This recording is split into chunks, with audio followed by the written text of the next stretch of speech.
If you want to play Ratt Riffs, but you got mouse mitts, you've come to the right place. On today's video, I'm going to show you guys how to play some of Ratt's most awesome riffs without busting a tendon.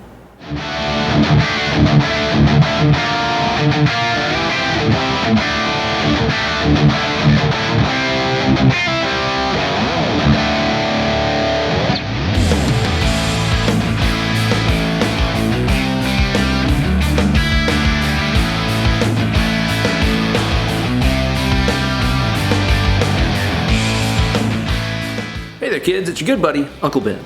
The guys from Ratt wrote some of the sickest riffs of the 80s, but they can be really hard to play due to the big stretches that they use. I can tell you guys from experience because in my extremely classy 80s hair metal tribute band Skankbanger, we play a handful of their tunes. And when I'm on stage and I'm prancing around and doing high kicks and I got my guitar down to my knees, those riffs are unplayable. I can't do them. So I've had to figure out a couple different ways to approach them and make them way more playable without the big stretches. On today's video, I'm going to be showing you guys how I play some of these riffs live to avoid on-stage tendinitis, and I think you'll find they're a lot easier to approach this way and still sound pretty damn good. As always, this video is brought to you guys by everybody who supports my channel over on my Patreon page, patreon.com/Ben Eller Guitars. Sign up today for all kinds of cool stuff like bonus videos, backing tracks, downloadable tabs, and so much more. This week, everybody who supports my channel, even for just $1 a month, is going to get access to my tabs to go along with this lesson, as well as a very special bonus video showing you guys how to harness a little bit more stretching power in that left hand. So don't delay. Sign up today. Gear-wise for today's video, I'm going to be playing a couple of different Gibson Les Pauls. This is my 60s Standard in beautiful Cardinal red. Playing a Les Paul is a great start if you struggle with getting some of those stretches down. The 24 3/4 inch scale length means all the fret spacing is a little bit closer together than what you experience when you play a Fender. So it's just going to bring all those notes a little bit more closely together. I'm going to be playing through my Synergy rig today. I'll be using the Friedman BE DLX module, which just nails these classic hair metal tones.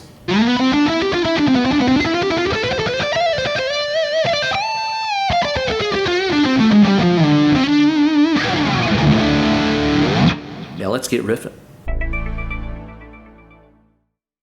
Okay, so I've got the guitar in drop D tuning. It's short pants weather in Tennessee, so as a reminder, my eyes are up here, fellas. Let's talk about that main riff from Lay It Down. I put up a video about how to play this riff exactly like the band does on my channel a couple years ago, and it is a big pain in the ass. Check this out.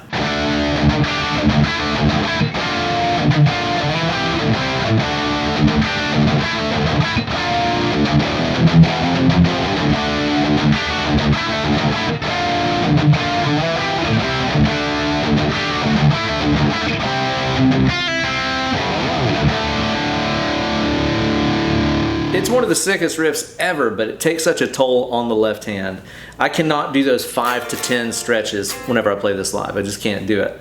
So whenever I'm playing this with the band, I play it down here in the open position based on the familiar open D chord shape. Check this out.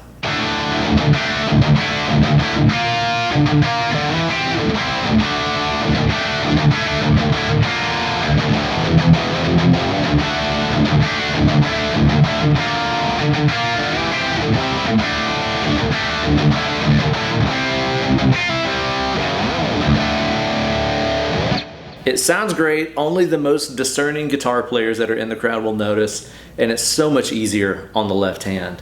So this is starting off in that open D position that you already know, but I'm going to be using a different fingering here. We're going to be using our first finger to bar the top 3 strings on the 2nd fret, and then use your middle finger to play the B. That gives you your basic D chord shape, and it leaves your 3rd and 4th fingers free to do the pull-offs that you need in the first section of the riff.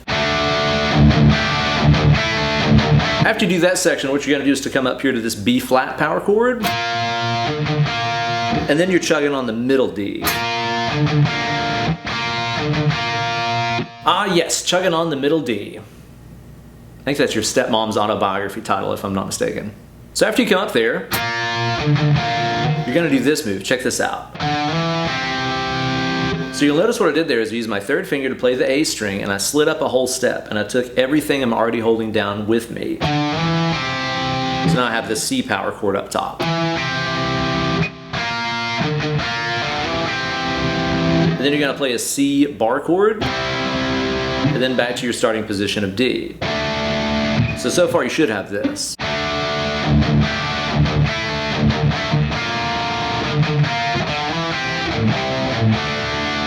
Then you have a repeat of the first part. Big chunky power chords on the bottom.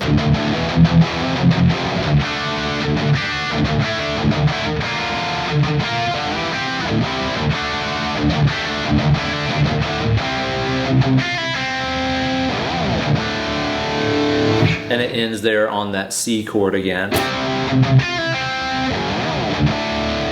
So much easier to play, and my left hand is not struggling at all right now. Now, whenever you play this section, I want you to be really careful to mute the D string. You're gonna do that with the underside of your third finger. So you can see with my ring finger right now, I'm fretting the A string, but the underside of that finger is barely contacting the D. That's so that it doesn't ring out. So you don't want to hear this.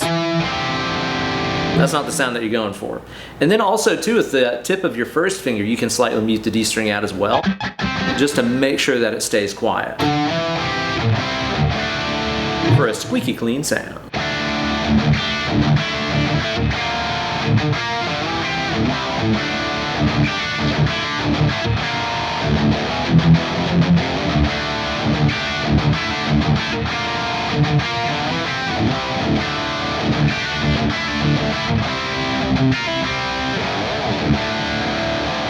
Bonus points to you if you use strong upstrokes on those chord accents.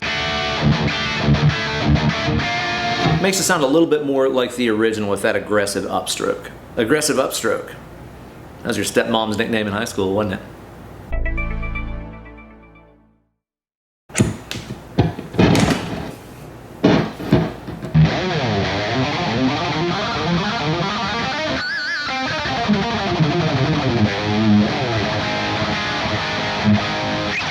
So now I've got my Gibson /Victoria gold top here, which is tuned down a half step. I want to show you guys the way that I play the main riff from Round and Round, which is another one that features an excruciating stretch in it, particularly that C voicing that they use. It goes all the way from 3 to 7 with that nasty bar in the middle of it.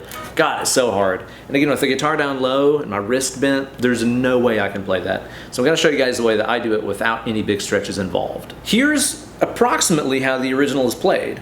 Now there's a lot of conflicting information about this riff, particularly the E minor part. If you look at different tabs and lessons online, everybody has a slightly different opinion on it. We'll talk about that as we go here. I think the two guys in the band kind of play it differently. That's why it's so impossible to make it really sound right, is because they're not necessarily agreeing on how to play it and strum it and stuff anyway, which is part of what makes it sound cool. But use whichever voicings you think sound the most accurate, and take my advice about the C part. It's going to be a lot easier to play. Here's how the original goes.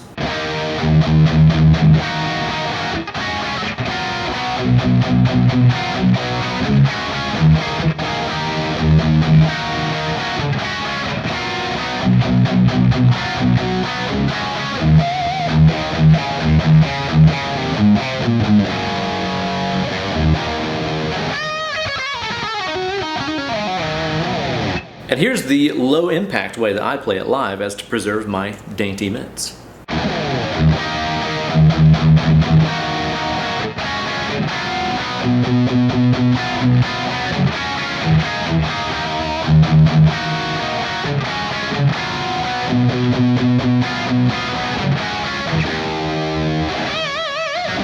Let me do that again a little more slowly so you can really focus on the chord positions that I'm using.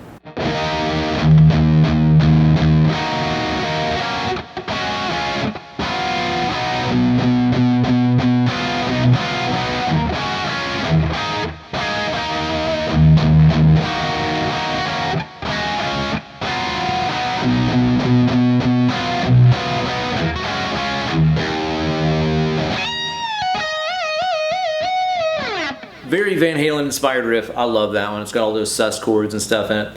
Starting off with your E bar. This is the part that's up for debate. I see some tabs that have you do like this deal where you kind of have this E minor grip. Let the little finger off so you get an E minor 7 sound. And then go from taking these two fingers on to off. I see some tabs that have you take both the ring and little fingers off the first time, like this. Then bring the middle finger off for the last voicing there.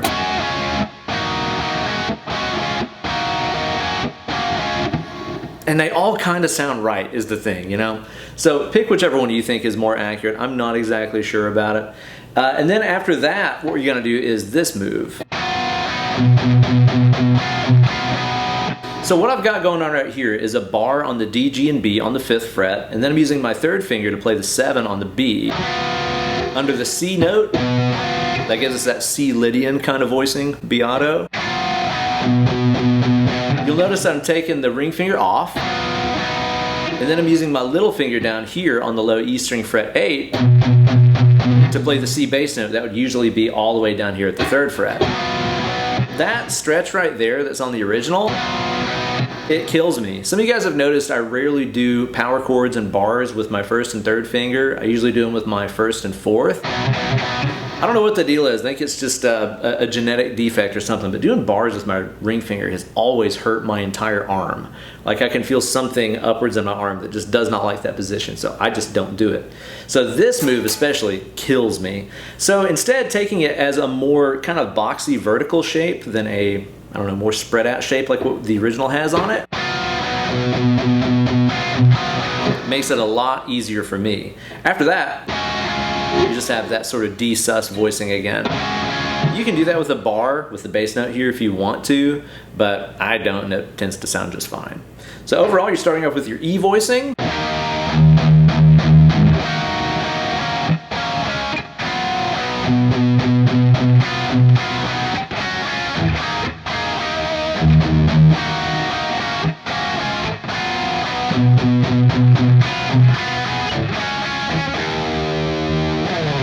And there you go. That's a much easier way to play that riff. It still sounds great, and your fretting hand will thank you later. And so will your stepmom. So there you go, guys. A manageable way to wrap your mitts around those mega riffs. Hopefully you guys enjoy that one and can put it to use at your next rock and roll show. Let me know in the comment section what other riffs or solos or whatever you guys would like to see a similar low impact treatment for, and I'll get to that in the future. If you guys want to get access to tons of bonus stuff as well as a special bonus video that I'm putting up showing you guys how to unlock your own stretchy potential and become guitar Dalsim or something, be sure to sign up today over on that Patreon page at patreon.com/Ben Eller Guitars. Tons of cool stuff is waiting for you, as well as a community of awesome people just like yourself, because you're awesome. Thanks so much for watching the video. Be sure to like it, subscribe to the channel, ring the bell for notifications, all that other good stuff. And tune in next week when I'll be dropping another slice of fried gold. Thanks again for watching. Now get away from the computer and go get to stretching those mitts out. Less clicking, more picking.